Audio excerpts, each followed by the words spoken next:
One of the biggest differences in the new SAT is that the math section will be divided. There'll be a math section that allows students to use a calculator and a math section that has students do problems without a calculator. And for some students, this will be very unsettling. The test makers, though, are trying to get at different tools that we use, and sometimes it's a calculator, and sometimes it's a set of tools without a calculator. And we have to think differently about this.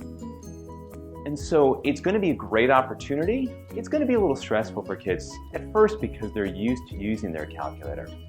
But if you have an eye towards the SAT in 2016, so we've got some time.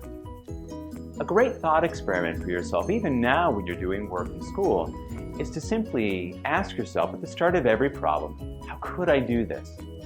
And with that, we start to think of the multiple ways that we can approach given problems. It's a great thing even on the SAT now, but certainly going forward, and think about what would it look like if I did this on a calculator? What would it look like if I didn't have that as a tool as a calculator?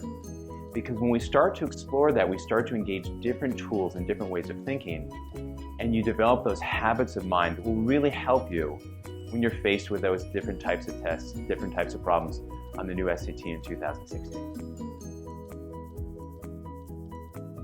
One of the big changes to be mindful of the reading section, it's now called the evidence-based reading and writing section, is the change in the use or really the nature of vocabulary that will be on the redesigned SAT.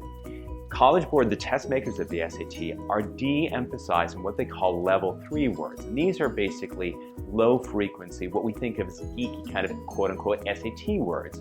Laconic, lachrymose, lugubrious, esoteric words like esoteric, that are hard, that are infrequently used words.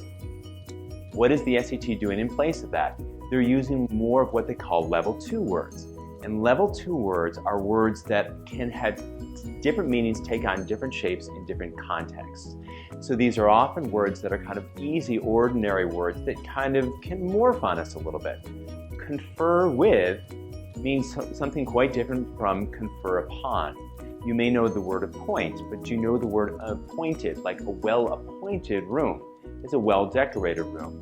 To cross, well, my grandmother's, one of her favorite words was cross as an adjective. I'm rather cross with him, which means I'm rather peeved or irritated with him. So we want to be mindful that words can have different meanings, but also in different contexts, the meaning or the shape of the word can shift a little bit.